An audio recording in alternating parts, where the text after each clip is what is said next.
But this is not uncommon. This is not uncommon. In 1931, has anyone ever heard of Cornelius Rhodes? He worked for the Rockefeller Medical Institute. He injected several folks in Puerto Rico with live cancer cells to see what happened to them. Okay? This was not a secret experiment. It was secret to the folks that got the cancer cells, but this was well known. And 13 of them died. And he later became the head of the U.S. biowarfare project for the U.S. government. And he established bases in Panama and in Maryland. Okay? And he also became, he was also then later gained a position on the U.S. Atomic Energy Commission, where he began to experiment on U.S. soldiers with radiation. Okay? 1963, Chester M. Southam, who had in 1952 injected Ohio State prison inmates with live cancer cells to watch them die and to test their immunological response. In other words, they were guinea pigs. He did the same thing to 22 black senile patients in Brooklyn. He injected them with live cancer virus to watch them die and to test their immune system.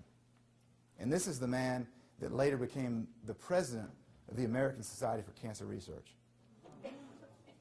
Has anyone ever heard of Tuskegee experiment? 1932, I believe, is when it began. U.S. Health Department gave 400 black men syphilis. And they knew that they had it, and they did not treat them, and they watched them die to test how long it took to die, see what kind of pain they were in, et cetera, et cetera. All 400 died. So this does not surprise me what's going on today. The U.S. medical mafia has a history of this kind of behavior.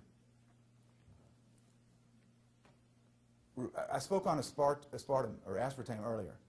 Okay? I've heard it said both ways. But NutraSweet, I just call it poison. The Gulf War. Okay, a lot of the Gulf War syndrome that we hear about today, one of the main drinks that the U.S. government shipped our soldiers over there in the Middle East was Diet Coke, right? Diet Coke is made out of methanol, phenylalanine, and aspartic acid. When it's over 86 degrees, which you think it was over 86 degrees there? Inside the Coke bottle, probably 150. Over 86 degrees, the methanol converts into formaldehyde.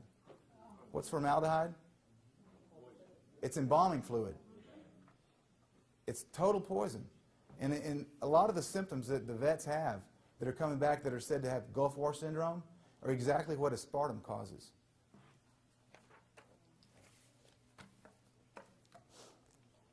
The bottom line is, concerning cancer, I don't believe that the medical mafia wants a cure. As I've said, you're a revenue stream. Yes, keep the money going. Am I saying that doctors are bad? No, of course not. Doctors are wonderful people, most of them. Just like most CPAs are wonderful people, except maybe the guys that did Enron, you know. Okay? I mean, there's some bad apples in every profession. So I'm not saying doctors are bad. I love doctors. I mean, two of the doctors that I mentioned in my book, and I hadn't planned to talk about them, but I'll talk real briefly. Tim and Virginia Shepard. When my mom was dying of cancer, they took her in, and they have, I think, 11 children now. And they took her into their house in Dallas and loved her and would visit her in the hospital, and they all sing. They're all musicians. And they would go and sing hymns to her in the hospital. I mean, just amazing folks. And they're amazing doctors, too. They're out of the box, using natural methods, and just fantastic people. So I'm not down on doctors. Most doctors are good people, but they've been brainwashed with the wrong protocols. Okay, that's the problem. Because, yes, they have been forced to go through medical school. And who funds the medical schools? What did we talk about earlier? Pharmaceutical companies. So, you're going to have a very drug-intensive style of medicine that you're taught. Many doctors, and not all of them, as we talked about earlier, they have the ego, right? They have the ego. And so what they says has to go. So doctors are not bad people. I'm not saying that. But they get their CPE, which we call it in accounting. I don't know what doctors call it. They're continuing professional education from medical journals, don't they? I mean, that's where they learn the newest, latest, and greatest, whatever, is the medical journals. Now, the medical journals are peer-reviewed, right? I mean, whatever you read in there has got to be true, right? It's peer-reviewed. Well, there was a study that was done in the New England Journal of Medicine back in 1987 that followed a man named Slutsky, who was a doctor, and he wrote 137 articles over that time, a time period of a 7-year period, okay? New England Journal of Medicine reported that 60 of 137 articles, which is 44%, contained lies and were fraudulent, okay? This is not uncommon. And many doctors, well, let me read you the statistics. I'll just read this one because I don't have it memorized. In 1998, Dr. Henry Stelfox uncovered the fact that 23 of 24 physicians, which is 96%, that were defending the safety of calcium channel antagonists, which are basically calcium blockers that treat high blood pressure, right? They had financial ties with the companies making the calcium channel antagonists. 96% had financial ties to the companies that made the drugs they were plugging. Are they going to be unbiased? No.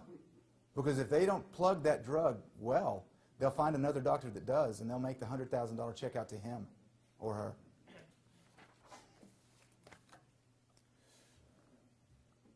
Journal of the American Medical Association, 2002, reported 87% of physicians that are involved in the establishment of drug guidelines have ties to the pharmaceutical industry. 87%. So, let me ask you, are the medical journals a trusted source? So what if they're peer-reviewed? The peers are corrupt. It doesn't matter if they're peer-reviewed if the peers are corrupt.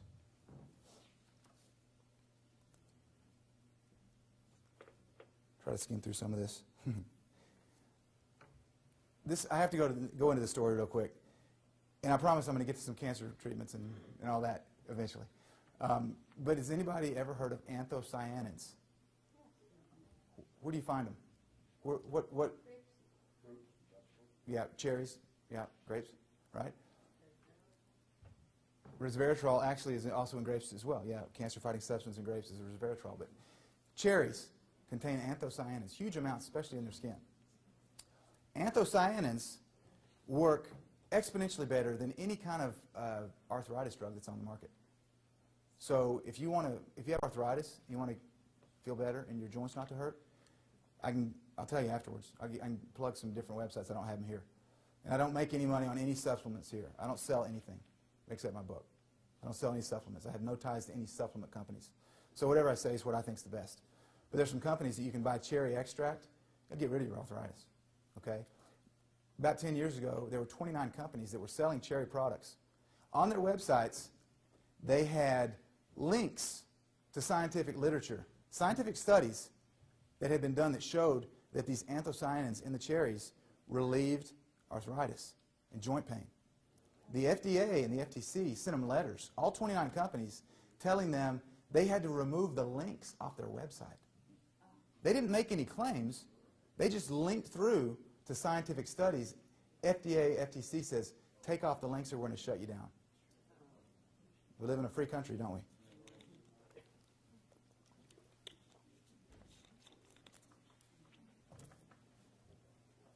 $2 trillion has been spent since 1971 on cancer research, and we're no closer to a cure than we were then.